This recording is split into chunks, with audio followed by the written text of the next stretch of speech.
अच्युतं केशवं रामनारायणं कृष्णदामोदरं वासुदेवं हरिं श्रीधरं माधवं गोपिकावल्लभं जानकीनायकं रामचन्द्रं भजे अच्युतं केशवं सत्यभामाधवं माधवं श्रीधरं राधिका राधितं इन्दिरामन्दिरं चेतसा सुन्दरं देवकी नन्दनं नन्दजं सन्ददे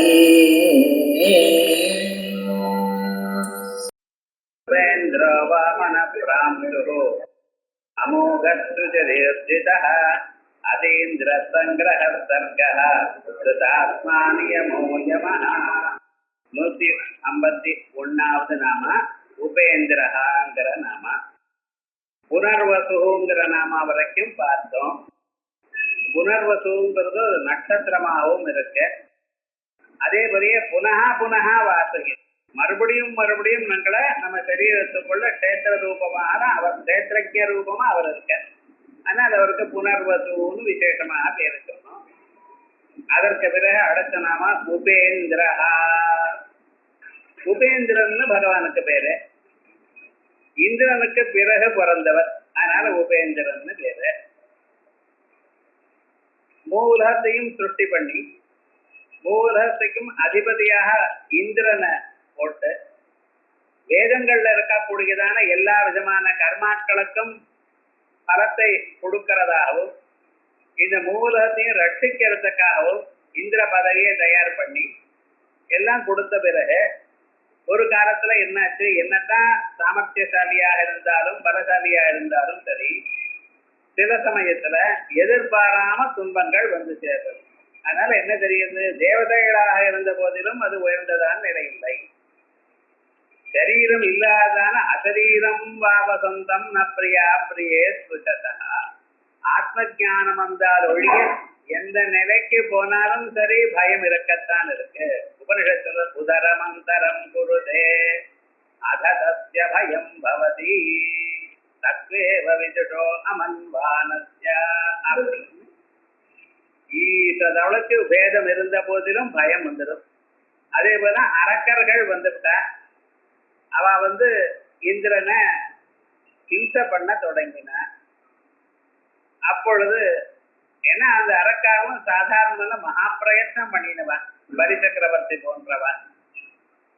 என்ன பண்றது, பரமேஸ்வர ஆராதனை பண்ணினா, இந்திரிய நிகிரகங்கள்லாம் பண்ணினா, எல்லாவற்றையும் ஜெயிக்கணும்னு ஆரம்பிச்சுவிட்ட. அப்பொழுது இந்திராதிகளுக்கு ரொம்ப சிரமமா போயிடுது. பகவான பிரார்த்தனை பண்ற, பகவான் அவளுக்கு நல்லதே பண்ணணும் அப்படிங்கிறதுக்காக இப்ப பலி சக்கரவர்த்தியோட நேரா யுத்தத்துக்கு போறதுக்கு லாபம் இல்லை. ஏன், அவர் தப்பு பண்ணினா தானே துஷ்ட சித்தனம்னு வரணும், தப்பு பண்ணலையே. ஆகையால் என்ன பண்றது, தான் வேற வழியாக சாமதான பேத தண்டங்கள்னு 4 வழிகள் அவளுக்கு ஏதோ மெல்லமா சொல்லி ராஜ்யத்தை இவளுக்கு வாங்கி கொடுக்கணும். எப்படி பண்றது அப்படிங்கிற பொழுது பலி சக்கரவர்த்தி அநேக யாகங்கள் பண்ணி கொண்டிருக்க. அந்த யாகத்துல தட்சிணாரூபமாக நம்ம வாங்கி கொள்ளணும் என்பதற்காக மகாவிஷ்ணு பிளான் பண்ணி அவர் வாமனராக அவதாரம் பண்ணினார். இப்ப பார்க்கணும், யார்கிட்டையாவது கையேந்து நிக்கணும்னா மனுஷன் குறைஞ்சு போயிடுறான்னு தெரியும். அதுக்காகத்தான் வாமனனா எடுத்தேன். நமக்கு வாமனர்னு சொல்ற, ஆனா வஸ்துதா அது இல்ல, சம்பஜனீயர். மத்தியே வாமன மாசீனம் விஸ்வேதேவா உபாசதே அப்படிங்கிறது ஒரு உபனிஷத்து. நம்ம எல்லோருடைய சரீரத்திலையும் பரமாத்மா அங்குஷ்ட மாத்திரமா இருக்கார். நம்ம கட்ட வரல அளவுக்கு இருக்க எல்லோருடைய சரீரத்து. அவாவாளுடைய கட்டவரல் எவ்வளவு இருக்கோ அந்த அளவுக்கு இருக்க. அந்த கட்டவளவுக்கு இருக்கக்கூடியதான ஸ்வரூபம் ஏன் கட்டவரல் வரைக்கும் தான் இருக்கார் அப்படின்னு சொன்னா, இதயம் அவ்வளவுதான் இருக்கு. உங்களுக்கு என்ன ஹிருதயம் செய்யுதுன்னா உங்களுடைய கட்டவரல் அளவுக்கு இருக்க. அதுக்கு தகுந்தா போல அதுக்குள்ள பரமாத்மா இருக்கார். அந்த பரமாத்மா இருக்க தொட்டுதான் கண்ணு பார்க்கறது, காது கேட்கறது, இவைகள்லாம் இருக்கட்டும். முக்கியமாக மூச்சு காத்து தன் காரியத்தை பண்றது. எந்த அளவுக்கு மூச்சு காத்து உள்ள இழுக்கிறீங்களோ அந்த அளவுக்கு தான் மூச்சு காத்து வெளியில போகும். அதிகமாக போறதோ இல்ல குறைச்சலாக போறதோ போனாலும் ரொம்ப சிரமமாயிடும். அதுக்காக எந்த அளவுக்கு இழுக்கிறீங்களோ அந்த அளவுக்கு காத்து தான் கரெக்டா வெளியில போகணும். இவைகள்லாம் பார்த்து கொண்டிருக்கிறவர் உள்ள இருக்கிற பரமாத்மா. அவருக்கு தான் மத்தியே வாமன மாதீனம் விஸ்வே தேவா உபாததே, நடுவுல இருந்து கொண்டு எல்லோரும் விஸ்வே தேவாள் புலன்கள், அறிவு புலன்கள், செயல் புலன்கள், மனது, பிராணம், மற்ற உறுப்பினர்கள் எல்லாமே அந்த பரமாத்மாவை தியானம் பண்ணுகிறது, துதிக்கிறது. அப்படி உலகத்துல எல்லாராலையும் போற்றப்படக்கூடியதான சுவாமி வாமனாவதாரம். இந்த வாமனாவதாரத்துல அவர் யாரையும் கொல்லல, யாரோடையும் சண்டை போடல. ராமாவதாரம், கிருஷ்ணாவதாரம், நரசிம்மாவதாரம் இவைகள்லாம் பார்த்தேன்னா சண்டை போட்டு எல்லாம் நடக்கும். இங்க ஒண்ணுமே இல்லை. பிறந்த பிறகு அதிதி கஷ்யபாலுக்கு பிறந்தார். அந்த பிறக்கிறது எப்படின்னா பயோவிரதம் பண்ணி பிறந்தார். பாலை மட்டும்தான் சாப்பிடணும், 15 நாள் வேற ஒன்றும் சாப்பிடுவார். அப்படி பயோவிரதம் பண்ணி அதிதி அம்மாவுக்கு பிறந்தார். அந்த பிறக்கிற காலத்திலே அங்க இருக்கிற எல்லோரும் ஸ்தோத்திரம் பண்றாளாம், கிருஷ்ணாவதாரம் மாதிரி அந்த பரமாத்மாவை, வாமனரை. பிறந்தார், வளர்ந்தார். அவருக்கு 8 வயசு ஆயிடுது. உபநயனம் பண்ண தொடங்கினார் காசியப பிரஜாபதி. முதல்ல புராணங்கள்ல சொன்ன உபநயனம் இது. அதனால்தான் ஒவ்வொரு உபநயனத்திலையும் அவரை ஸ்மரிக்கிறது வழக்கம். வாமனரை அவருக்கு ஸ்மரிக்கும் பொழுது என்ன பண்ணினார், காசியப பிரஜாபதி அவர் காயத்ரி மந்திரத்தை உபதேசம் பண்றதுக்கு சித்தமாயிட்டார். சித்தமாகும் பொழுது சூரியன் அங்கிருந்து இறங்கி வரார். இறங்கி வந்து நான் உபதேசம் பண்றேன் அப்படின்னா. ஏன் அப்படி அப்படின்னு, அந்த குழந்தைக்கு நம்ம உபதேசம் பண்ணும் பொழுது நம்ம மந்திர சக்தியை கொடுக்கிறோம். அதான் உபதேசம். இவர் என்ன மந்திரத்தை ஜபிச்சிருக்காரோ அந்த மந்திர சக்தியை அவளை கொடுக்கும். அதுல இருந்து அவ ஜபிக்கணும். முதல்ல இருந்து ஆரம்பிச்சா ரொம்ப கஷ்டம், ரொம்ப விக்னங்கள், இடையூறுகள்லாம் வரும். அப்படி இல்லாமல் இவ ஜபிச்சு அந்த கேபிட்டலோட அவளை கொடுக்குற, அப்பொழுது அவளுக்கு இடையூறு இல்லாம அவ ஜபிக்கலாம். அப்படி அதிகமாக காயத்ரி மந்திரத்தை நான் பட்டி கொண்டே இருக்கேன். ஏன்னா நம்ம சும்மா இருக்க முடியாது. காலம்புறது அவர் பாட்டுக்கு ஒரு நாளைக்கு ஒரு நிமிஷத்துக்கு 24 லட்சம் மைல் அவர் கடக்கணும். அவ்வளவு ஸ்பீட்ல போறாராம் அவர். அப்பதான் சாயங்காலத்துக்குள்ள இந்த கோடியை வர முடியும். அப்படி ஒவ்வொரு நாளும் விடாம போயிட்டு இருக்கேன்னா அந்நேரத்துல வேற ஒண்ணும் பண்ண முடியல. காயத்ரி சதா ஜபிச்சுட்டு இருக்கீங்க. அதனால அவ்வளவு தூரம் நான் ஜபிச்சிருக்கேன், அதனால நான் பண்றேன் உபதேசம் அப்படின்னு. காசியப பிரஜாபதி வேற வழி இல்லைன்னு நல்ல காரணம் சொல்லிவிட்டார். அப்படிங்கிறதுக்காக அவரே உபதேசம் பண்ணினார். சரஸ்வதி அவருக்கு அக்ஷமாலையை கொடுத்தா, ஜபமாலையை கொடுத்தா. அப்படி நிறைய தேவதைகள்லாம் அந்த வாமனுக்கு எல்லாவற்றையும் கொடுத்தார். அதெல்லாம் வாங்கிட்டு இப்ப சித்தமாயிட்டார். ஏன்னா பிரம்மச்சரியா இருந்தாதான் பவதி விட்டாந்தேஹி அப்படின்னு கேட்கலாம். உபநயனம் ஆன பிறகு முதல்ல அம்மா கிட்ட பிட்டை வாங்கணும். அம்மா பிட்டைய போடணும். அதற்கு பிறகு லோகத்தில் இருக்கக்கூடியதான சுமங்கலேஸ்வரிகள் எல்லோருமே பிட்டை எடுக்கலாம். அவ பிட்டபியம் போடுறதுன்னு ஒரு வழக்கம் இருந்தது.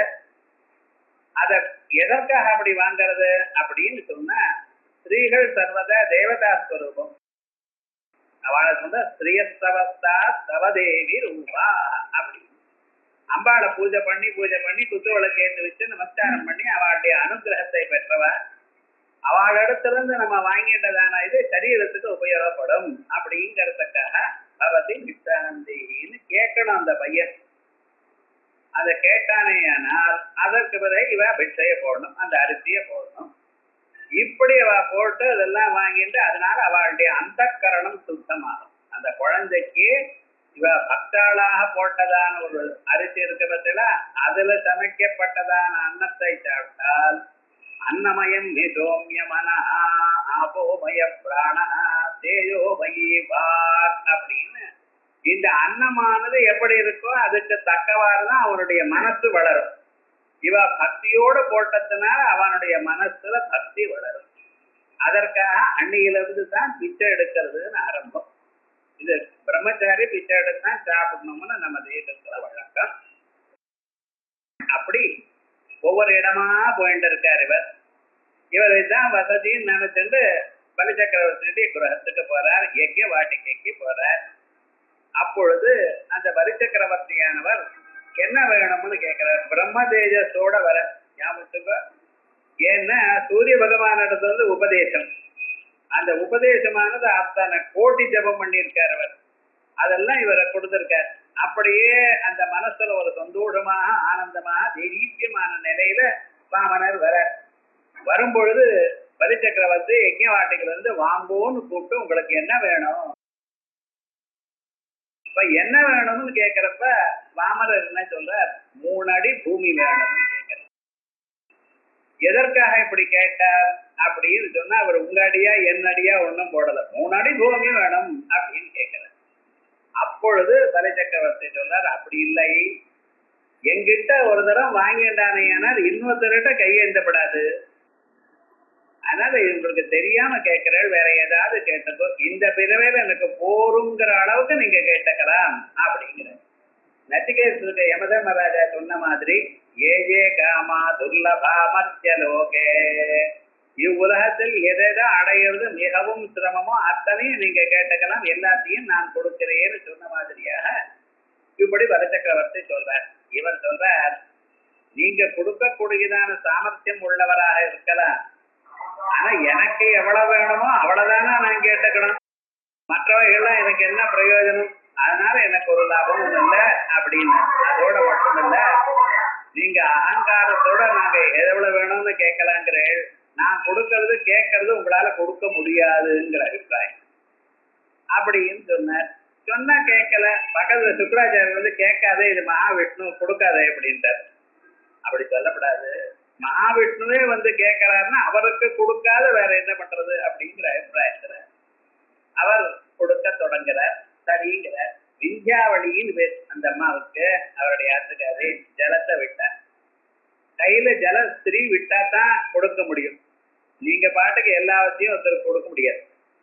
எந்த பொருளா இருந்தாலும் சொத்தா இருந்தா அதை கொடுக்கணுமே, ஆனால் அந்த ஸ்திரீனுடைய அனுமதி வேணும். நம்ம அந்த ப்ராப்பர்ட்டி ரைட்ஸ்ன்னு வச்சுட்டு இருக்கோம் பார்த்தீங்களா, இதெல்லாம் கொஞ்சம் தெரியணும்.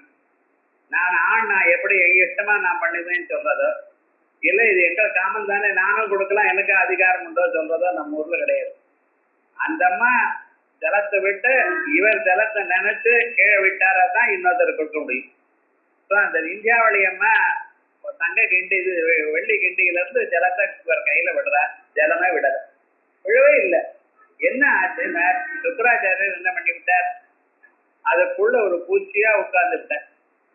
உட்கார்ந்து ஜலம் விடாம, ஏன்னா ஒரு குருவுக்கு அந்த சிஷ்யனை காப்பாற்ற வேண்டியதான ஒரு சூழ்நிலை இருக்கு, நிர்பந்தம் இருக்கு. கொடுக்க மாட்டேங்கிறா, இவர் கொடுத்து விட்டாரையானால் இவருக்கு ராஜ்யம் இல்லாம போயிடும். இவருக்கு ராஜ்யம் இல்லாம போறது தான் சும்மா பார்த்துட்டு இருக்கலாமா, அதற்காக அந்த கிண்டிக்குள்ள பூந்துட்டார். அப்பொழுது மகாவிஷ்ணு என்ன பண்ணினார், ஒரு தர்பத்தை எடுத்து குத்தினார். அதனால ஒரு கண்ணு போயிடுது. ஆகையால் சுக்கராச்சாரியருக்கு ஒரு கண்ணு இல்லையேன்னு சொல்றது வழக்கம். அப்புறம் இடம் விட்டு எடுத்து ஜலம் வந்தது கொடுத்து விட்டார். அதற்கு பிறகு வாமனர் என்ன ஆயிட்டார், 3 அடி கொடுத்தேன்னாரோ இல்லையா, ஒரு அடியினால பூமி முழுக்க வியாபித்து விட்டார், அளந்து விட்டார். அதுக்கு பிறகு என்னன்னா இன்னொரு அடியினால ஆகாசம் முழுக்க அளந்து விட்டார். 3வது இடத்துக்கு இடமே இல்லையப்பா, நான் எல்லாவற்றையும் கொடுத்தேன்னு சொன்னீரே, எங்கிட்ட வாங்கிட்ட பிறகு வேற இன்னொருத்தருக்க கையேற்றி நிக்கப்படாதுன்னு சொன்னீட, உங்களால 3 அடியே கொடுக்க முடியலையே அப்படின்னு அவர் தெரிஞ்சுட்டார். ஓஹோ, இவர் மகாவிஷ்ணு ராஜ்யத்தை அபகரணத்துக்காக வந்திருந்தார். ஆனா அப்பொழுது மனசு தளர விடல. என்ன பண்ணினார் தெரியுமோ, என் தலை பூமியிலையும் இல்ல ஆகாசத்திலேயும் நடுவுல இருக்கு, இங்க வைங்க 3வது இடம் சரியா போயிடுச்சுன்னார். அப்படியே அந்த அவர் சிரசுல தன்னுடைய பாதத்தை வச்சு அவருக்கு ஸ்பர்ச தீட்சைய பண்ணி அப்படியே அவரை பாதாள லோகத்துக்கு அனுப்பிச்சு விட்டார். பாதாள லோகத்துல நீங்க இருந்திருந்தோம், கொஞ்ச நாள் ஆனபுறம் நீங்களும் உங்களுக்கு இந்திரனா வரக்கூடியதான சான்ஸும் உண்டு. இன்னைக்கு இந்திர பதவியிலிருந்து எடுத்துக்கொள்ள இப்பொழுது என்பதை பாதாளத்துக்கு அதிபதி ஆக்கினார். இப்படி சொல்லி இன்னைக்கும் அவருடைய வீட்டுக்கு முன்னால தான் காப்பாற்றி கொண்டிருக்கிறதாக ஐதிக்கம். இப்படி இந்திரனுக்கு தம்பியாக, ஏன்னா இந்திரன் அதிதி கசிபால் பிரஜாபதிகளுக்கு பிறந்தவர், அதே மாதிரி அவளிடத்திலேயே அதிதிக்கு பிறந்தார் இவர். அதனால உப இந்திரன் இந்திரருக்கு பின்னால பிறந்தவர். அதனால்தான் வாமன அவதாரத்தை சொல்லும் பொழுது அதிசக்கரபாணினா வாமனர் பிறந்ததுமே அதிதியானவள் எப்படி ஒரு ராமன் பிறந்ததுமே என்னமா ஒரு சந்தோஷத்தை அடைந்தாள் கௌசல்யா அப்படின்னா, வாமனர் பிறக்கும் பொழுது அதிதி எப்படி சந்தோஷப்பட்டாளோ அப்படி சந்தோஷப்பட்டாள் அப்படின்னு சொல்றோம். ஏன்னா அவ ரெண்டு பேரும் ஒரே அவதாரம் தான், மகாவிஷ்ணுடைய அவதாரம். இதை சொல்றதுக்காக தான் வாமன அவதாரத்துல இப்படி ஆச்சுன்னு சொல்றதுக்காக வாமனருக்கு உபேந்திரன் இந்திரனுடைய தம்பியாக பிறந்தவர் அப்படின்னு. இப்ப இந்திரனுடைய தம்பின்னு சொல்றதுனால நமக்கு என்ன தெரிகிறது, அதிதி கஷ்யபாடக்க பிறந்தார் அப்படின்னு. ஒவ்வொரு நாமாக்கள்ல வரிசையா உபேந்திரோ வாமன பிராம்து அமோகஸ்து தீர்த்திதா, இந்த நாமாக்கள் எல்லாமே வாமன அவதாரத்தை தான் சொல்றது. இப்ப சொன்னதான சரித்திரத்தை ஏதோ விதமா சம்பந்தப்படுத்தி சொல்றது. இதான் மகாவிஷ்ணுவை சொல்லும் பொழுது விஷ்ணோன்மதம் வீத்யானி பிரவோஜம் எப்பார்த்திவானி விமமேரஜாம்சி அப்படின்னு வேதங்கள் எல்லாம் அந்த மகாவிஷ்ணுடைய வீரியங்களை சொல்லுகிறேன் அப்படின்னு ஆரம்பிக்கிறது. எப்பார்த்திவானி விமமே ரஜாம்சி, உலகத்தில் இருக்கக்கூடியதான அத்தான சின்ன சின்ன ஆட்டம், பூமியில இருக்கக்கூடியதான கணங்களை எல்லாம் அவர் தான் சிருஷ்டி பண்ணினார். பீமாமே அவைகள்லாம் தான் அளந்தார். தன்னுடைய பாதமானது பூமியில எல்லா இடத்திலையும் படும்படி பண்ணினார். உலகத்தை எல்லாம் அளந்த மகாத்மா அப்படின்னு சொல்ற. அப்படின்னு ஒவ்வொரு இடத்துலையும் அணுவான பதார்த்தங்களையும் தான் இருக்கிறார் என்று சொல்வதை காட்டின மகாத்மா. அதனால உபேந்திரர் அப்படின்னு வேதங்கள்ல என்ன சொல்லியிருக்கோ அதே அம்சத்தை தான் இங்க உபேந்திரா அப்படிங்கிற நாமாவில நமக்கு சொல்லப்படுறது. இப்ப பார்ப்போம். இந்திரம் உபகதா அனுஜத்வேனா இது உபேந்திரா. இவருக்கு உபேந்திரான்னு ஏன் பேர் வச்சேன்? இந்திரம் அனுகதா, இந்திரனை பின்தொடங்கி வந்திருக்கிறார். எப்படி? தம்பியாக அனுஜத்வேனா, அவருக்கு பின்னால பிறந்த உபேந்திரா. இது நல்லா இருக்கு. ஆனா மகாவிஷ்ணு எங்கே, இந்திரன் எங்கே? இந்திரன்கிறவர் ஒரு உபாசனை பண்ணி, சாதாரண நம்ம மாதிரி மனுஷியாளா இருந்து உபாசனை பண்ணி அந்த உபாசனா பலத்தினால ஆதிகாரிகமான பதவியை அடைந்தவர் இந்திரன். தேவதைகள் எல்லாம் அப்படித்தான்.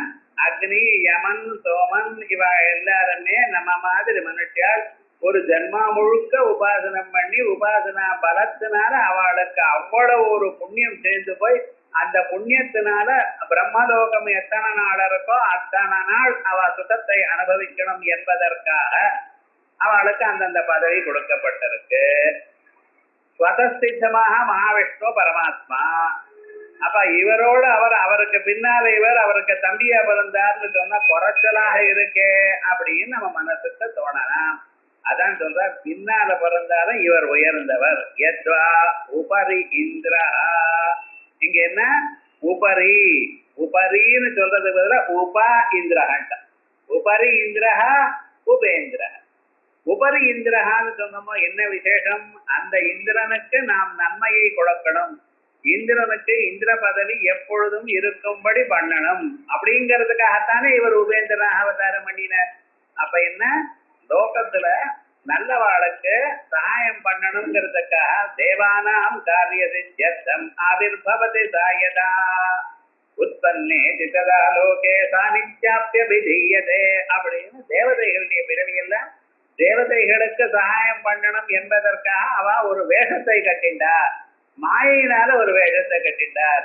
அதனால நம்ம மாதிரி பிராரப்த கர்மாலாம் அவளுக்கு கிடையாது அப்படின்னு சொல்றதுக்காக அவர் இந்திரனுக்கு தம்பியாக பிறந்தாலும் இந்திரனுக்கு மேல இருக்கிறார். இந்திரனுக்கு வேண்டியதான எல்லா வசதிகளையும் அவர் கொடுத்து கொண்டிருக்கிறார். இந்திரனுக்கு ஒரு ஆபத்து வந்தால் அந்த ஆபத்திலிருந்து அவரை காப்பாற்றணும் என்பதற்காக இந்த வேஷங்களை எடுத்துள்ளார் அப்படிங்கிற ஒரு அம்சம் இப்ப பார்த்தோம். உபேந்திரா. பிறகு அடுத்தது வாமனா. இந்த உபேந்திராங்கிறது ஹரிவம்சம் சொல்றது. மமோபரி யதேந்திரஸ்வம் ஸ்தாபிதோ கோபிரீஸ்வர உபேந்திர இது கிருஷ்ணஸ்வம் காயந்தி புவி தேவதா மமோபரி யதா இந்திரா ஸ்வம் ஸ்தாபிதா கோபிரீஸ்வர. ஹரிவம்சம்ங்கிற ஒரு பாகம் மகாபாரதத்தினுடைய கடைசி பகுதிக்கு ஹரிவம்சம்னு பேர். மகாபாரதத்துல 18 பர்வாக்கள். அத்தனையும் ஆனப்புறம் மகாவிஷ்ணுனுடைய வம்சத்தை சொல்றதுக்காக சில அத்தியாயங்கள் சொல்லப்பட்டது. மகாவிஷ்ணு 16,000 ஸ்திரீகளை கிருஷ்ணன் விவாகம் பண்ணிட்டார். அத்தனை ஸ்திரீகளுக்கும் ஒவ்வொருவருக்கும் 10 ஆண் குழந்தைகள், 10 பெண் குழந்தைகள், அப்படி வரிசையாக அவளுக்கெல்லாம் தனியா துவாரகாங்கிற ஒரு இடத்துல எல்லாம் தயார் பண்ணி கொடுத்திருக்கார். அந்த துவாரகா கஷேத்திரம் பகவான் இருந்த இடம். ஆகையால் அந்த கஷேத்திரத்துக்கே ரொம்ப மகிமை உண்டு. அப்படிப்பட்டதான அந்த கஷேத்திரத்தை வச்சு அந்த இடத்துல எத்தனை குழந்தைகள், அவளுடைய சரித்திரம் என்ன, இவைகள்லாம் சொல்றதுங்கிறது ஹரிவம்ச புராணம். அது தனியா அப்படி பேர் வச்சிருக்கோம். அந்த ஹரிவம்சம் குழந்தைகள் பிறக்கலைன்னா அந்த ஹரிவம்சத்தை பாராயணம் பண்றதுன்னு ஒரு சம்பிரதாயமும் இருந்தது. அப்படிப்பட்டதான ஒரு ஹரிவம்சத்துல பகவானை பத்தி சொல்லும் பொழுது மமோபரியதயா இந்திரஹா ஸ்வம் ஸ்தாபிதஹ கோபிரீஸ்வரஹ உபேந்திர இது கிருஷ்ணஸ்வாம் காயந்தி புவி தேவதா. இப்படி உபேந்திரங்கிற பேர் யாருக்கு? கிருஷ்ண பரமாத்மாவுக்கு பேரு. இப்ப பார்க்கணும், கிருஷ்ணன் அவர் என்ன பண்ணினார், அவருக்கே இந்த பெயர் வந்தது அப்படின்னு யோசனை பண்ண. ஒரு காலத்துல கிருஷ்ண பரமாத்மா சின்ன குழந்தையா இருக்கும் பொழுதே அவருடைய கீர்த்தி எல்லாம் மூலத்தையும் பரவி போயிடுது. எல்லோரும் கிருஷ்ணா கிருஷ்ணா கிருஷ்ணா கிருஷ்ணான்னு பேச ஆரம்பிச்சு. இதுக்கு முன்னால் இருக்கக்கூடியதான அவதாரங்கள்லாம் மறந்து போச்சுட்டார். அந்த கிருஷ்ணனுடைய ஏன்னா அந்த ஸ்வரூபம் அப்படி கர்ஷதீதி கிருஷ்ணா, எல்லோருடைய மனசையும் இழுக்கிறார். ஆயால் அவருக்கு கிருஷ்ணன் பேர். இப்படி சின்ன குழந்தையா இருக்கிறது புறந்தண்ணில இருந்து அவர் தன்னுடைய ஒரு வைபவங்களையும் விலாசங்களையும் காட்டி கொடுத்தார். ராமாயணத்துல ராமன் சாதாரண குழந்தையாத்தான் இருந்தார். ராமநாவதாரத்திலும் சாதாரண குழந்தையாத்தான் இருந்தார். கிருஷ்ணன் பிறக்கும் பொழுது சதுர்புஜம் சங்ககதர் யுதாயுதம் 4 கைகளோட பிறந்தார். சங்கன் சங்கரம் கதா இவைகளோ தாமரையோட பிறந்தார். பீதாம்பரத்தோட பிறந்தார். கிரீட்டத்தோட பிறந்தார். அந்த இப்படி அவதாரமே இப்படி ஆச்சு. தேவதைகள்லாம் பார்த்து நடுங்கி போயிட்டாளாம். வந்தேவாதிகள்லாம் நடுங்கி போயிட்டா. இப்படி ஒரு ஸ்வரூபமே. அப்பொழுது அந்த தேவகி அம்மா பிரார்த்தனை பண்ணின, சுவாமி நீங்க இப்படி இப்ப வேண்டாம், சாதாரண மனுஷனா ஆயிடுங்கோ. ஏன் தெரியுமோ, நான் கம்சன் உங்களுக்கு கொல்ல வந்துட்டு இருக்கான். நீங்க இந்த வேடத்துல இருந்தா நிச்சயமாக அவனை கொல்றதுக்காகத்தான் நீங்க பிறந்தேன்னு நிச்சயம் பண்ணுங்கள் அப்படின்னாராம். அந்த கிருஷ்ண சின்ன குழந்தை சொல்லித்தான், இந்த கம்சனுக்கு ஏமா நீ பயப்படுற? உலகத்துல மனுஷியாளுக்கு ஏற்படக்கூடியதான அஜானத்தை எல்லாம் நாசம் பண்ணக்கூடியவன் நான். ஆகையால் தான் இருட்டுல பிறந்திருக்கேன். நீ சீதே தம உத்பூதே ஜாயமானே ஜனார்தனே. அஷ்டமி அன்னைக்கு ராத்திரி 12 மணிக்கு பிறந்தாராம். ஏன் அப்பதான் சந்திரோதயம் ஏற்படும். அது மாதிரி அவ்வளவு காடமான ஒரு தமசுல நான் பிறந்திருக்கேன். எல்லோருடைய உள்ளிருட்ட அஜானத்தை போக்கத்தான் நான் பிறந்திருக்கேன் அப்படின்னு சொல்லி இருந்தாலும் அம்மா கேட்டா அதுன்னு சொல்லலாமா அப்படின்னு சாதாரணமாக அவதாரத்தை எடுத்துட்டு பண்ணினேன். அவர் அந்த யசோத வீட்டுக்கு போனதுல இருந்து ஆரம்பிச்சு தான் மகாவிஷ்ணு அப்படிங்கிறத அப்பப்ப காட்டிகிட்டே இருக்கிறேன். சின்ன வயசுலயே இருக்கும் பொழுது பூத்தனை வரும்பொழுது அவளை பாலை குடிக்கிற போல பிராணனை வாங்கிட்டார். நாட்குழந்தை நாட்கள்ல இருக்கக்கூடியதான குழந்தை எப்படி பண்ணுமோ, சின்ன குழந்தை காலால எட்டி உதச்சிருது. அது என்னடா சின்ன பக்கத்துல இருக்கிற வண்டி விழுந்துருதுன்னு இப்படியெல்லாம் லீலைகள்லாம் பண்ணினார். அதற்கு பிறகு இந்த லீலைகள்னால பிரம்மதேவருக்கே ஒரு ஆச்சரியம் வந்துருது. இறங்கி வந்து பார்க்கிறார். இவர் குழந்தைகளோட சாப்பிடக்கூடியதான ஒரு அன்னத்தை சாப்பிடக்கூடியதான அழகை பார்த்தார். அவரால் பொறுக்க முடியல. இத்தனை கோடி வருஷங்களாச்சு நமக்கு ஒரு நல்ல பேரும் இருக்க மாட்டேங்கிறது. இவ்வளவு வேலை செஞ்சாலும் சின்ன குழந்தையா இருக்கிறது ஊரெல்லாம் கிருஷ்ணா கிருஷ்ணான்னு சொல்றானேன்னு கண்டுகுட்டியெல்லாம் எடுத்துட்டு போயிட்டார். பகவான் பார்த்தார், ஒன்னும் கவலையே படலை. என்ன அதே மாதிரி அத்தனை கண்ணுக்குட்டிகளாகவும் அத்தனை கோபர்களாகவும் தானே சிருஷ்டியானார். அப்படின்னு என்ன, கிருஷ்ணாவதாரத்திலையும் பிரம்ம லட்சணத்தை நேர பண்ணி காட்டினார். அத்தனை கோபாலாலும் அத்தனை கண்ணுக்குட்டிகளாகவும் அத்தனை கண்ணுக்குட்டி கழுத்துல இருக்கக்கூடியதான கயர்களாகவும் அப்படியே மாறிவிட்டார். பிரம்மதேவருக்கு அழைச்சுன்னு போனார். குழந்தைகளை அழைச்சுன்னு போய் அவர் என்ன பண்ணுவார் பாவம், ஒரு நாள் வச்சுட்டார். முடியல அவரால். இன்னும் 1 2ன்னா பரவாயில்ல, இதை வீடெல்லாம் அசக்கியம் பண்றது வேற வழியில். கண்ணுக்குட்டிக்கு என்ன தெரியும், சின்ன குழந்தைகள் இதை பார்த்துக்க முடியல. இறங்கி வந்து பார்த்தா தான் யார் அழைச்சுன்னு போனாலும் அத்தனை செட்டும் இங்க இருக்கு. என்னடா பண்றது? இப்ப நான் அழைச்சுன்னு போனவாழ என்ன பண்றதுன்னு தெரியலையே, அங்கேயும் இருக்கு இங்கேயும் இருக்கேன்னு பகவான் வந்து பிரார்த்தனை பண்றார். பகவான் அப்பொழுது சந்தோஷப்பட்டு அவளுக்கு பிரம்மத்துக்கு இத அழகெல்லாம் அத்தனை கிருஷ்ணர், அத்தனை பேரும் அத்தனை கண்டுகுட்டிகளும் அத்தனையும் கிருஷ்ண பரமாத்மாவா தரிசனம் காட்டின. அப்பொழுது அவருக்கு தெரிஞ்சது இந்த பிரம்ம மோகன லீலை இருக்க பத்தில இந்த லீலையெல்லாம் பார்த்துட்டு ஒரு இடத்துல எல்லாருக்கும் கன்ஃபார்ம் ஆயிடுது பகவான் கிருஷ்ண பரமாத்மா பகவான் தான் அப்படின்னு. இருந்தாலும் இந்திரனுக்கு என்ன ஆச்சுன்னா ஒரு நாளைக்கு கோபம் உண்டு. கிருஷ்ண பரமாத்மா என்ன பண்ணினார், அங்க இருக்கிற அவள்லாம் யாகம் பண்ணி கொண்டிருக்கும் பொழுது இந்திரன் நோக்கி யாகம் பண்ற. இவர் சொன்னார், இந்திரன் நோக்கி யாகம் பண்றதை விட நமக்கு யாரு சகாயம் பண்றாலும் கோக்கள் இருக்கா, பிராமணால இருக்கா, இந்த மலை இருக்கு, இவளுக்கெல்லாம் யாகம் பண்ணுங்க, இவளை கவனிச்சுங்க அப்படின்னு பதனம் பண்ணினார். பகவான் சொன்னா இங்க எல்லாரும் சரின்னு ஒத்துண்டார். இது தனக்கு நடக்க வேண்டியதான யாகம் வரலேன்னு அவருக்கு கோபம் வந்து பாருங்க. இது ஏதோ வழக்கமா கொடுத்துட்டு இருக்கோம், வழக்கமா கொடுத்துட்டு இருக்கிறது கொடுக்கலன்னு கோபம் வரலாமா? நீங்க நேற்று பிச்சை போட்டீங்களா, இன்னைக்கு ஏன் போடலன்னு கோவிச்சுட்டா என்ன பிரயோஜனம்? இது என்னடா இது? இப்படி வந்ததுமே அவருக்கு கோபம் வந்துருது. 7 நாட்கள் விடாம மழை பெய்ஞ்ச. அவர் கையில தான் வருடான் இவாள்னா இருக்க. அப்படி விடாம மழை பெஞ்சுட்டு இருக்கும் பொழுது பகவான் பார்த்தாராம், இவாளுக்கெல்லாம் ரொம்ப ஹிம்சையா இருக்கு அப்படிங்கிறதுக்காக தான் ஒரு கையால மந்தர பர்வத்தை, அந்த பர்வத்தை தூக்கி கோவர்தன பர்வத்தம்னு அந்த மலையை தூக்கி கொடையாட்டம் பிடிச்சிருந்தாராம். 1 வார காலம் பிடிச்சிருந்தாரு. அதனால என்னன்னா மழை முழுக்க பெஞ்சிருது. ஞாபகம் வச்சுக்கோ, மழைக்கு ஒரு லிமிட் இருக்கு. மேகத்துல எவ்வளவு மழை இருக்கோ அவ்வளவுதான் பெய்ய முடியும். அந்த ஜலம் கீழே வந்துருந்தா மேகம் என்ன பண்ணும் பாவம்? 1 வாரத்துல எல்லா ஜலமும் போயிடுது. மேகம் ஒண்ணும் இல்லாம விலவிலான்னு ஆயிடுதான். ஒன்னும் பிரயோஜனம் இல்லை, தளர்ந்து போச்சு. அப்ப வேற வழி இல்லாமல் இந்திரன் இறங்கி வந்து பகவான பிரார்த்தனை பண்ணிட்டா இப்படி ஆயிடுது, தப்பா போயிடுச்சு. பகவான் கோவிச்சுக்கிறேன், நீ ஏதோ தெரியாதனத்தினால பண்ணினேன், யாருக்கு என்ன சாமர்த்தியம் இருக்குன்னு தெரிஞ்சு கொண்ட வேண்டாமாப்பா, உன் தம்பி தானே நான், நீ ஏன் இப்படி பண்ணிவிட்ட அப்படின்னு சொல்லி. ஆனா யாருக்கும் இந்திராதி திக்பாலகர்களுக்கும் எல்லோருக்கும் சக்தியை கொடுக்கறது பரமாத்மா தான். அதை சொல்றதுக்கு தெரிவிக்கிறதுக்காகத்தான் இந்த லீலை. அப்ப என்ன பண்ணினார், அந்த மலையை அங்கே வச்சு மழையெல்லாம் போது அவ வீட்டுக்கு போன பிறகு இந்திரன் வந்தா நமஸ்காரம் பண்ணினா ஒன்னும் கவலை இல்லை, போயிட்டு வா அப்படின்னு சொல்லி அனுப்பினார். அப்பொழுது அந்த இந்திரனோட சேர்ந்து அந்த பசுக்களுக்கு, ஏன்னா பசுக்கள் காப்பாற்றப்பட்டிருக்கோ இல்லையோ, அந்த காமதேனும் வந்திருக்காங்க. அந்த காமதேனு சொல்றாளா, நீங்க இவ்வளவு தூரம் எங்களுக்கு சகாயம் பண்ணிருக்க, சாதாரணமாக ஒரு பெரிய ஆபத்து வறுமையானால் ஜனங்கள் பசுக்களை விட்டுருவா, அது பாட்டுக்கு அதை போட்டு நம்ம உயிரோட இருந்தா முதல்ல நம்ம உயிர் தான், அப்புறம் பசுக்கள் அப்படின்னு விட்டுருவாங்க.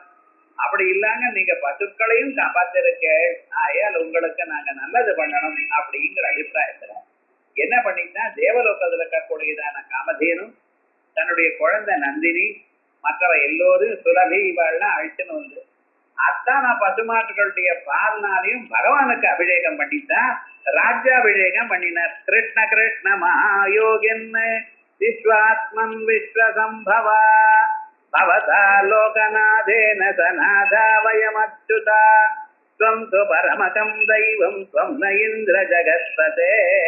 ஏய், நீங்க தான் நிஜமா இந்திரன். இந்திரன்கிற பேருக்கு இடந்திரன்னு பேரு.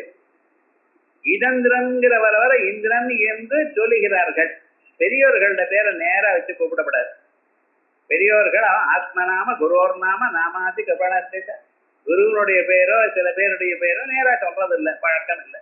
அதுபோல தேவதைகளுடைய பேரு சொல்லலாமோ, அதனால இடந்திரன்னு சொல்ல வேண்டிய பேர இந்திரன்னு சொல்லித்தான். அதனால சொன்ன பரமகம் தெய்வம் சொன்ன இந்திரோ ஜகத்பதே பவாய பவகோ விப்ராணாம் ஏக சாதவா பவகோ விப்ராணாம். பிராமணர்கள் என்ன, பசுமாட்டுகள் என்ன, லோகத்துல சாதுக்கள் என்ன, நல்லோர்கள் என்ன, கத்தான பேருக்கு நன்மைக்காக நீங்க பட்டேல இந்திரன்னத்வா அபிஷேச்சாமஹா பிரம்மணா நோதிதாவயம். இங்க பிரம்மணா நோதிதாவயம்ங்கிறது பிரம்மதேவரால் சொல்லப்பட்டு பிரம்ம மோகன லீலையில பிரம்மதேவர் அவரே இவாளுக்கு ஏதாவது நல்லதை பண்ணணும்னு நினைச்சுட்டு இருந்தார். இந்த சந்தர்ப்பம் வரும் பொழுது நீங்க எல்லாம் போய் அவருக்கு அபிஷேகம் பண்ணும் போது அவர் அனுப்பிச்சு விட்டாராம். பிரம்மணா நோதிதாவயம், பிரம்மாதேவரால தூண்டப்பட்டு நாங்க உங்களுக்கு அபிஷேகம் பண்ணுகிறோம் என்று சொல்லி அவருக்கு ராஜ்ய பட்டாபிஷேகம். கிருஷ்ணனுக்கு ராஜ்யம் இல்லை, அவர் ராஜ்யத்தை பரிபாலனை பண்ணல, அவருக்கு ஒரு சாபம் இருந்ததா அந்த ஜென்மாவில. ஆகையால் அவளுக்கு ராஜ்யம் இல்லை. இருந்தாலும் அவருக்கு பட்டாபிஷேகம் நடந்தது. எப்படி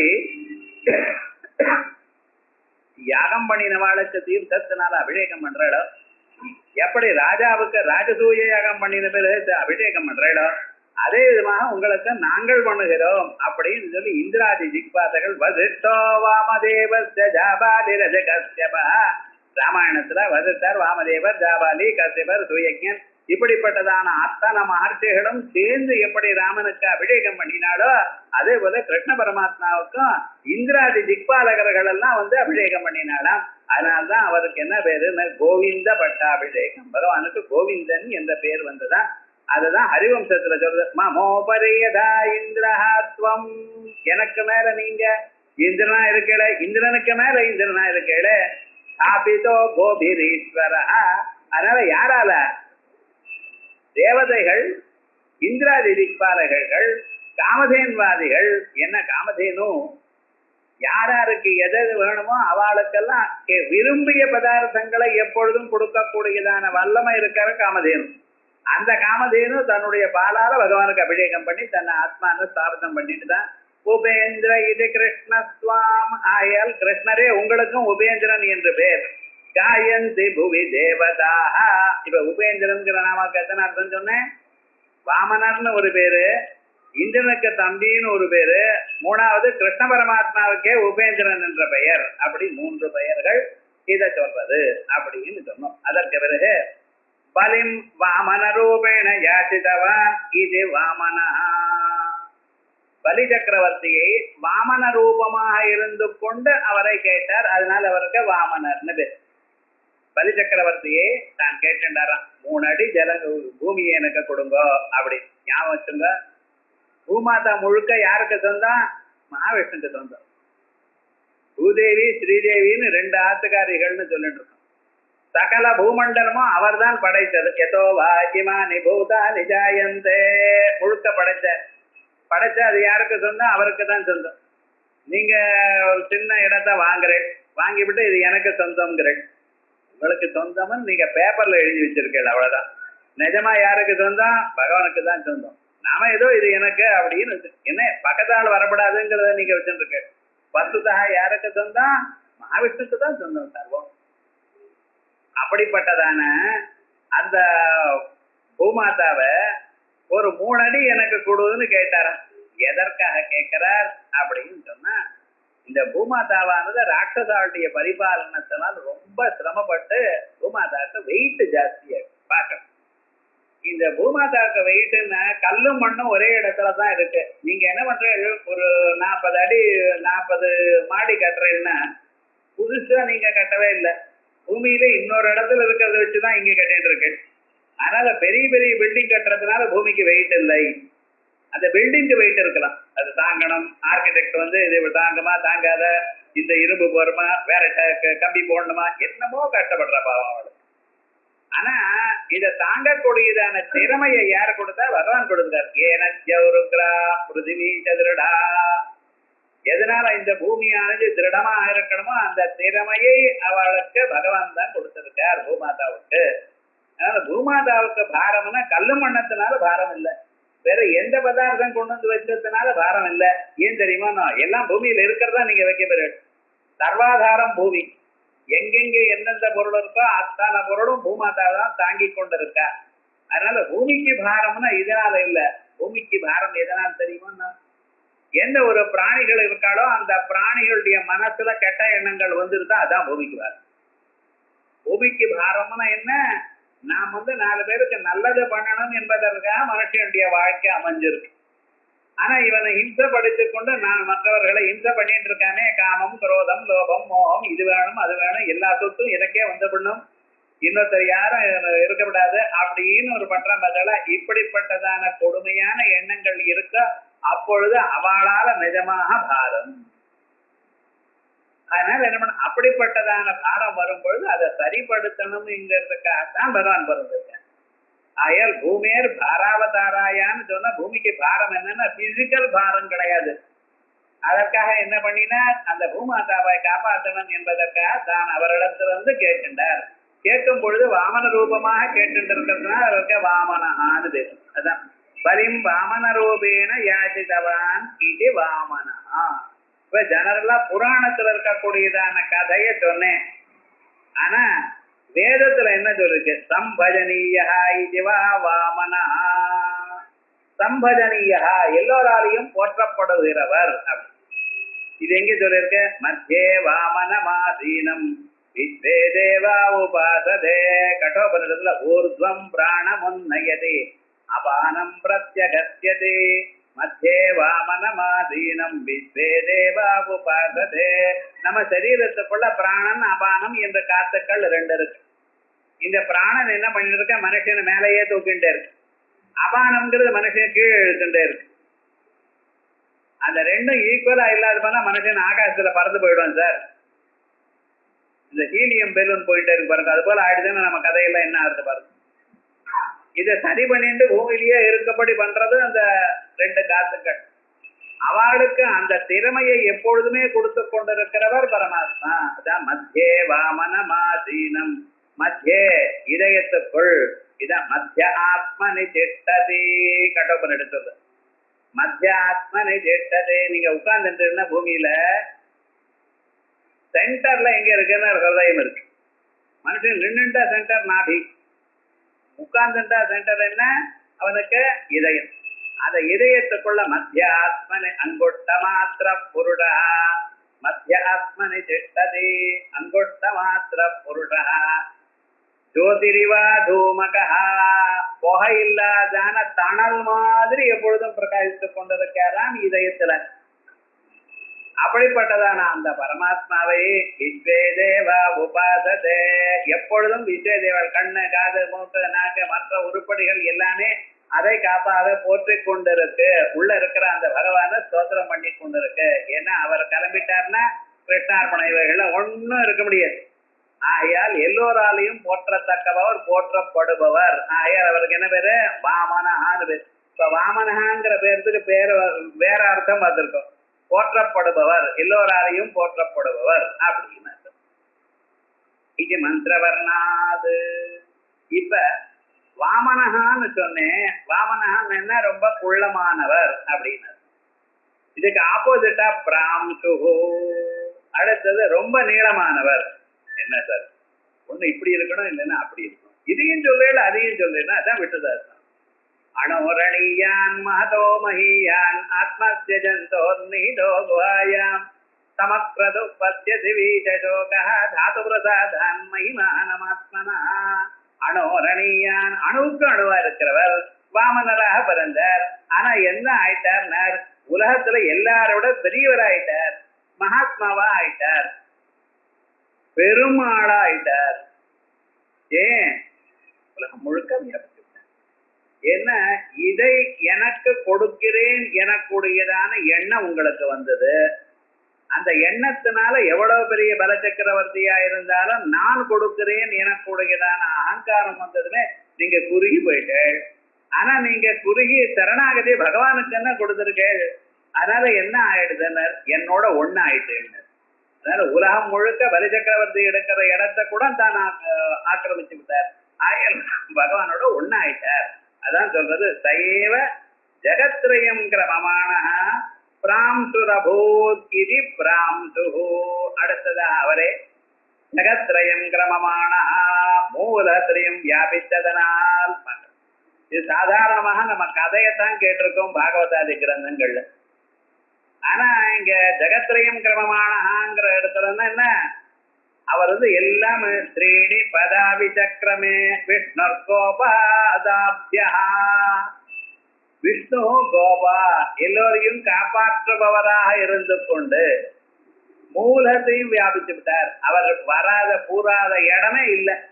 மகாவிஷ்ணு வாமனராக இருந்தவர் இத இப்படி ஆயிட்டார். இது நமக்கு தெரிஞ்சுக்கணும். நம்ம மனசு எப்படி இருக்கு, 3 அடியோட இருக்கு. சத்வகுணம், ரஜோகுணம், தமோகுணம், அவ்வளவுதான்.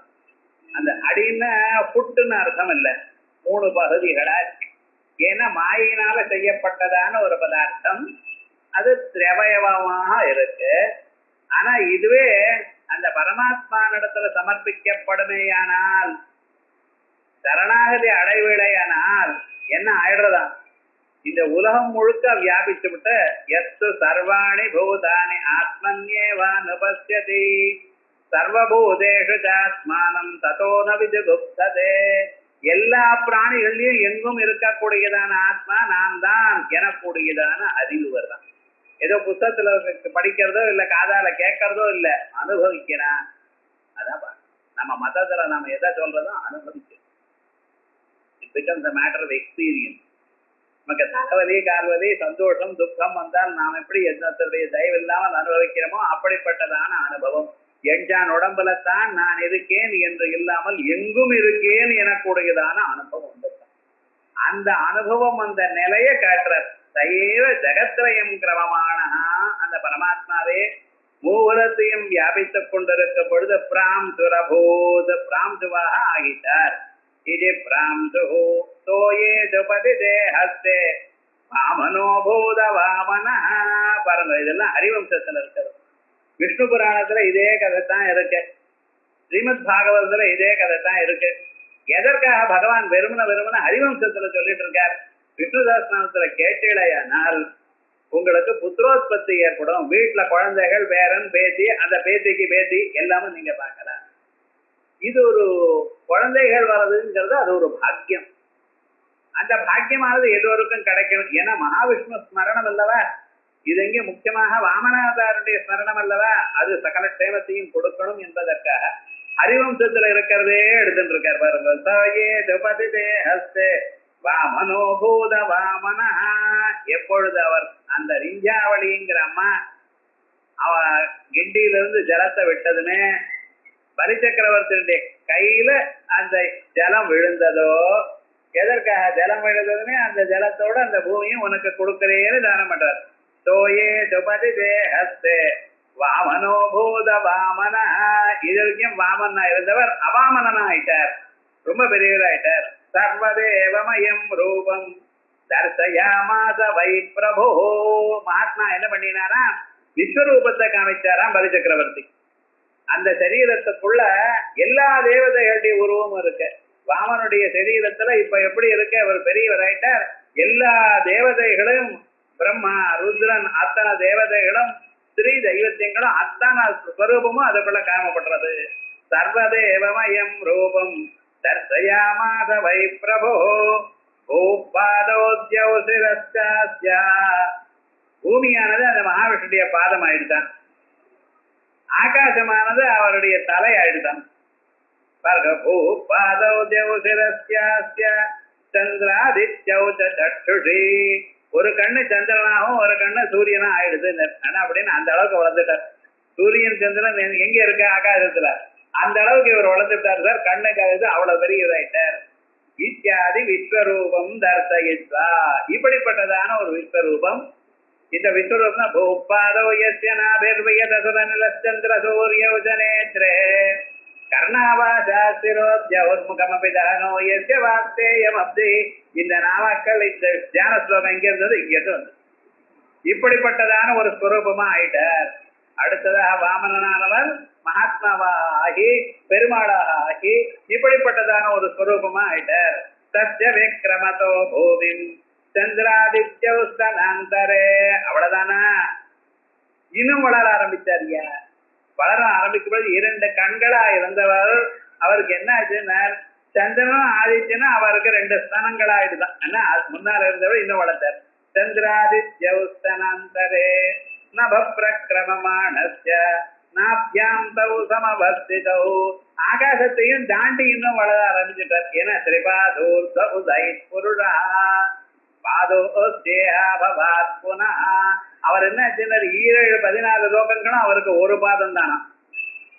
3/4 அதுக்கு மேல நிக்கிறது. ஒரு இடத்துல அத்தியதிஷ்ட தசாங்குளம் தான் சொல்லியிருக்கு. 14 லோகங்கள் மேல 11 அங்குலங்கள் தான், 10 அங்குலம் தான் இருந்தது. அது பிகினிங். இப்ப என்னன்னா ஆச்சுன்னார், அதுக்கு மேல 1/4 எல்லாத்தையும் கவர் பண்ணிவிட்டார். 3/4 மேல இருக்குன்னு ரிபான் நாராயண உபனிடத்துன்னு ஒரு உபனிடத்து. அதுல இவருடைய ஸ்வரூபத்தை சொல்றது அத்தனையும் புருஷ சூக்தத்துல இருக்கு. நீங்க புருஷ சூக்தத்துக்கு அர்த்தத்தை பார்த்தீங்கன்னா அது தெரியும் வரப்போகுது. விவகாரம் எதற்காக இப்படி சொல்லிக் கொண்டிருக்கார்? சத்ய விக்ரம சந்திராதித்ய உத்தனாந்தரே நப பிரக்கிரமமானஸ்ய நாப்யாம் தௌ சமவஸ்திதௌ. நப பிரக்கிரமமானஸ்ய ஆகாசத்தையும் தாண்டி நின்று இருக்கும் பொழுது அவ ரெண்டு பேரும் என்ன பகவானுடைய தொப்புள் ஸ்தானத்துல இருக்காளாம். நாப்யாம் தௌ சமவஸ்திதௌ திவவாக்கிரமமானஸ்ய இன்னும் வளர்ந்தாராம் அவர். என்ன ஆச்சுனர்? ஜானமூலே வியவஸ்திதே அவர் ரெண்டு முழங்காலா இருக்கலாம். இன்னும் வளர்ந்தா எப்படின்னு தெரியாதுன்றார். இது பிராம்சுத்வம் தர்சயதி ஹரிவம்சே. நம்ம விஸ்வரூபம் மற்ற புராணங்கள்ல கொஞ்சமா தான் பார்க்கிறோம். ஹரிவம்சத்துல பகவானுடைய விஸ்வரூபத்தை இவ்வளவு விசேஷமா கட்டிருக்கார். அதனால அவருக்கு பிராம்சுன்னா லெங்தி பர்சன் அப்படின்னு சொன்னா அது பரமாத்மாவைத்தான் சொல்ல முடியும். இதை விட யாராலையும் வர முடியாது. ஆகையால் இவர் என்ன சொல்லியிருக்கான்? உபேந்திர வாமன பிராம்சு. அடுத்தது அமோக. அடுத்தது நமோகம் சேஷ்டிதம் எஸ்ய சஹ அமோக. சாம்பார் கொடுத்தேனே எப்படி இருந்தது? ஜம்முன்னு இருந்தது, அமோகமா இருந்தது. இந்த அமோகமா நம்ம சொல்றோம். பால் பாயசம் எப்படி இருந்தது? அமோகம் போங்கணும். அமோகம்னு சொல்லலாம், அகோரம்னு சொல்லக்கூடாது.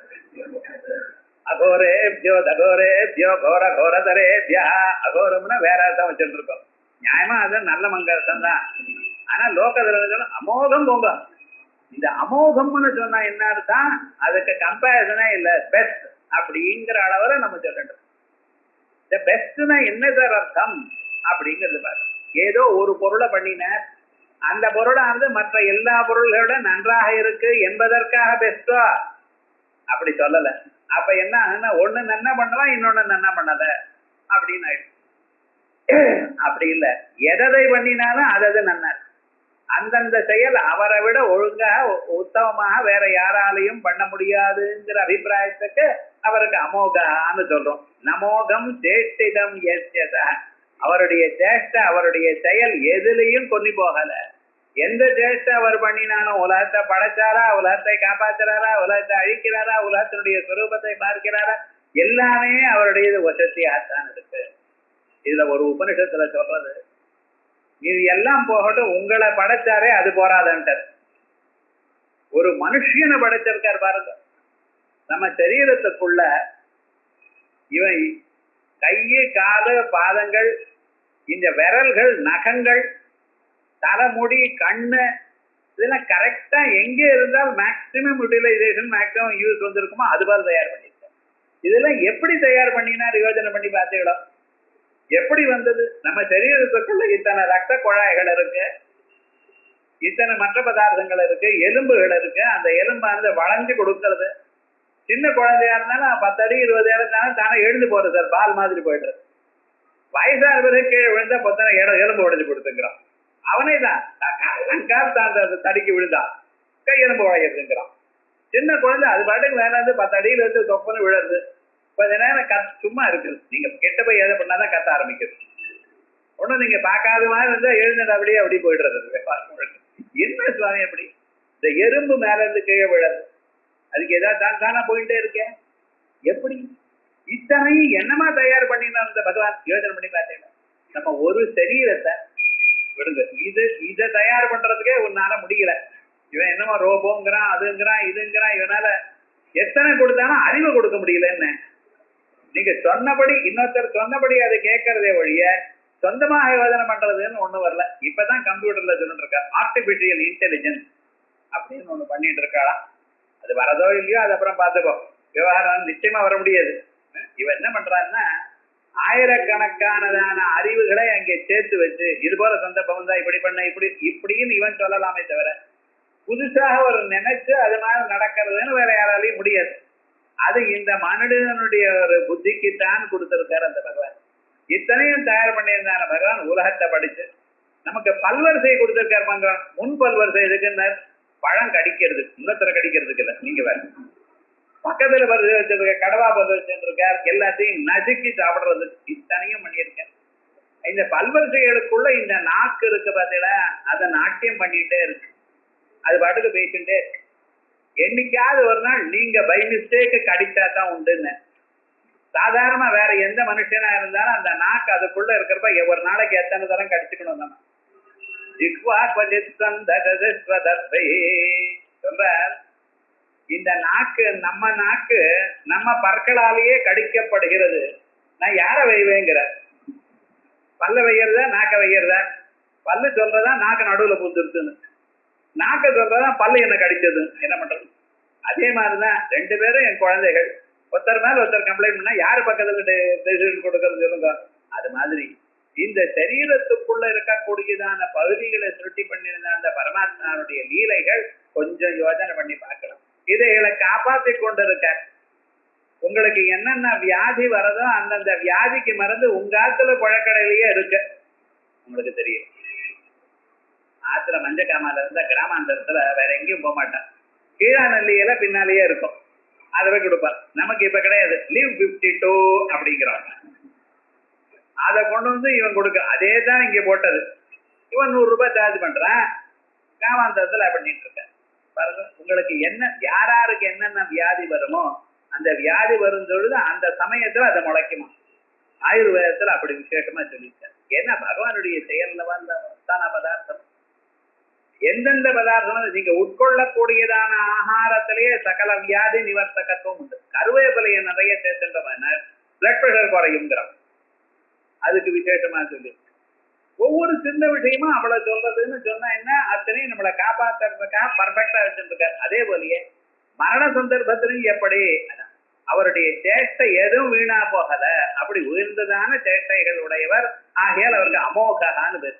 நமோகம் சேஷ்டிதம் யஸ்யதா அமோகா பேரு அமோகதா. அதுக்கப்புறம் சுதி மரதாம் சுவதாம் அர்த்தயதாம் ச பாவனத்வாத் சுதி. அவரை நினைத்தாலோ, அவரை வாயவிட்டு அவருடைய நாமாக்களை சொன்னாலோ, அவருடைய பாதபத்மங்கள்ல ஒரு துளசிய போட்டாலோ அல்லது போட்டேன் என்று நினைத்தாலோ பாவனத்வா உங்களை தூய்மையாக்கி விடுறார். அஸ்ய மகானுசுதி இது மந்திரவர்ணாது வேதம் சொல்றதுன்னு. அஸ்ய உங்க மனசோ உங்க சரீரமோ எதையும் ஆகட்டும், அவரை தொடுமையானால் அவரோட சேருமையானால் மகானுசுதி அவ்வளவு ஒரு சுத்தமான ஒரு தன்மை உங்களுக்கு வரும்படி பண்றார். ஆகையால் அவருக்கே சுச்சியில் வேறு.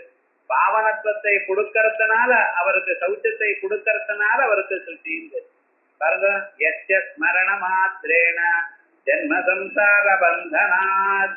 நினைச்ச மாத்திரத்தினாலேயே ஜென்ம சம்சார பந்தனம் தான் போயிடுறதாம். எப்படி விஷ்ணு சஹஸ்ரநாமத்தை நினைக்க ஆரம்பிச்சு உங்களுக்கு ஒரு குரு கிடைச்சு, அதற்கு பிறகு அதுல இருந்து ஆரம்பிச்சு ஆத்ம தத்துவத்தை அறிந்து இந்த ஜென்மாவிலேயே மோட்சம் வரும்படி பண்றார். எப்படி இருந்தாலும் சர்வாவஸ்தாங்கதோபிவா யஸ்மரே குண்டரே காட்சம் சபாக்கியாபியந்தர சுதி. எந்த நிலையில தாங்கள் இருந்த போதிலும் பகவானை நினைத்த மாத்திரத்தினால எல்லா விதமான சௌச்சமும் உங்களுக்கு ஏற்படுறது. அபவித்திர பவித்ரோவா சர்வாவஸ்தாங்கதோபிவா. நம்மளவே பவித்திரம்னு சொல்லிக்க முடியுமா? நம்ம தூய்மையானவான்னு சொல்ல முடியுமா? நேற்று சாப்பிட்ட பதார்த்தம் வயசுலயே இருக்கே, அது எப்படி சுத்தம்னு சொல்லுவாள்? மேல ஸ்நானம் பண்ணினதுனால சுத்தமாயிட்டோமா? மனசுல எத்தனை ஆசைகள் எத்தனை விருப்பு வெறுப்புகள் இருக்கு இல்லேன்னு நான் என்னால சொல்லிக்க முடியும். நீங்க சொல்லிக்கலாம் எனக்கு ஒண்ணும் இல்லேன்னு. நிஜமா உங்களை மனசுல யோசனை பண்ணி பாருங்க. இன்னும் வாழ்க்கையில அப்படி வரணும் இப்படி வரணும்னு ஆசை இருக்கு. ஒன்னும் ஆசைப்படல ஏண்டான்னு ஒன்னும் நடக்கிற போல இல்லை, அவ்வளவுதான். வசுதா ஆசை இல்லேன்னு யாராலையும் சொல்ல முடியாது. ஆகையால் விவகாரம் என்னடான்னு அத்தனைக்கும் அத்தனை ஆசைகள் இருந்தாலும் அதை பகவானுக்கு சமர்ப்பணம் பண்ணி அவரை நினைத்த மாத்திரத்தினால தூய்மையாயிற்று. ஆகையால் தான் ஹரிர் ஹரதி பாபானி துஷ்டசித்தைரபிஸ்மிருதா. எவ்வளவு கொடுமையான எண்ணங்கள் இருந்த போதிலும் அவருடைய பாபங்களை எல்லாம் போக்குறவர் மகாவிஷ்ணு. ஹரிர் ஹரதி பாபானி துஷ்டசித்தைரபிஸ்மிருதா அப்படின்னு சொன்னதுனால அவருக்கு சுசி இது வேறு. அதோட மட்டுமல்ல ஊர்ஜிதா. சுதிர் ஊர்ஜிதா. ஊர்ஜிதான்னு என்ன? பலசாலி. பலம்னு சொன்னா நம்ம இந்திரனைத்தான் பலம்னு சொல்றோம். ஆனா விவகாரம் என்னன்னா இந்த பலமானது எங்க இருந்து வருது? மகாவிஷ்ணு இருந்து. ஊர்வதும்பரஹா ஊர்க பசவஹா அப்படின்னு வேதங்களை இந்த ஊர்ஜிதா எல்லா பலத்துக்கும் அதிபதியா இருக்கிற பரமாத்மான்னு சொல்றது. இப்படி பகவானுடைய நாமக்கள்ல இன்னைக்கு நம்ம அது உபேந்திரோ வாமன பிராந்து அமோக சுதி ஊர்ஜிதா அப்படிங்கிற நாமக்களை பார்த்தோம். அதே மாதிரியே அடுத்ததாக அதீந்திர சங்கிரஹ ஸ்வர்க திருதாத்மானியமோ யமஹ அப்படிங்கிற நாமக்கள் வரப்போறது. இதை நாளைக்கு பார்ப்போம்.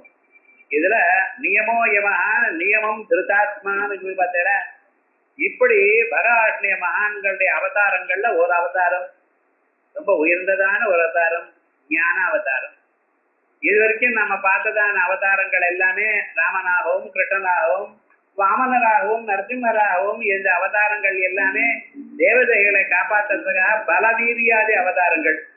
ஆனா மகாவிஷ்ணு ஞானனாகவும் ஞானஸ்வரூபமாக அவதாரம் பண்ணியிருக்கார். அப்படிப்பட்டதான அவதாரம் தான் வியாசஸ்வரூபம்னு பேர்.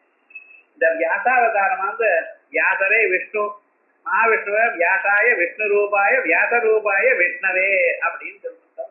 இந்த வேதங்களை எல்லாம் நாளா பிரிக்கிறது மட்டுமல்ல, அந்த வேதங்களுடைய அர்த்தங்கள் வேதத்தில் இருக்கிற தர்மங்கள்லாம் ஒரு இடத்துல சேர்த்து வைக்கணும்னு மகாபாரதத்தை எழுதினர்.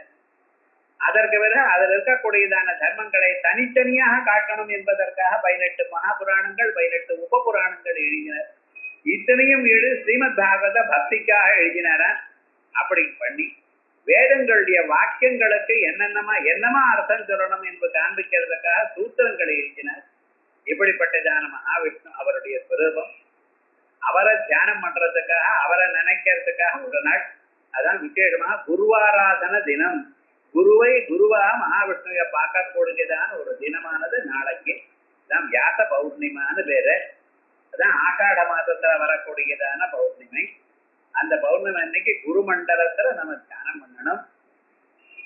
நாராயணம் பத்மபுவம் வசிஷ்டம் சக்திஞ்ச தத்வத்திர பராசரஞ்ச வியாசம் சுகம் கௌடபதம் மகாந்தம் கோவிந்த யோகேந்திர மதாஸ்தி சிஷ்யம் ஸ்ரீசங்கராச்சாரி மதாஸ்தி பத்மபாதஞ்ச ஹஸ்தாமதகம் சிஷ்யம் தந்திரோடகம் வார்த்திகாரணம்யா அஸ்மத்குருவும் சந்ததமானதோஸ்மி. மகாவிஷ்ணுல இருந்து ஆரம்பித்து நம்ம குரு வரைக்கும் இருக்கக்கூடியதான அத்தனை குரு மண்டலங்கள் எல்லாமே ஒவ்வொருவரும் ஒரு தீபத்திலிருந்து ஏற்றின தீபம் மாதிரி அந்த ஸ்வரூபமாக இருக்கு.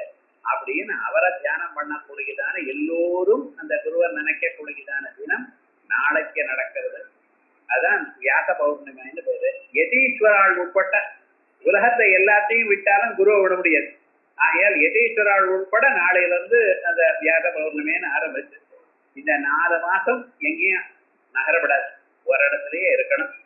4 மாசம் கஷ்டமா இருக்குன்னு போனா போறது பட்டோவை மாதா அப்படின்னு சொல்லி 2 மாசம்னு வச்சுட்டு இருக்க. ஒரு இடத்துலயே இருந்து சர்வதா சர்வகாலமும் நாராயண ஸ்மரணம் பண்ணணும். நம்ம தான் ஒவ்வொரு சனிக்கிழமை ஞாயிற்றுக்கிழமை பண்ணிட்டு இருக்கோம், தினந்தோறும் பண்ணிட்டு இருந்தோம். இருந்த போதிலும் சன்னியாசிகள் உட்பட பண்ண வேண்டியதான உயர்ந்ததான ஒரு சுரூபம். அப்படிப்பட்டதான வியாச பௌர்ணமி நாளைக்கு எல்லோரும் நம்ம குருவ ஆராதனை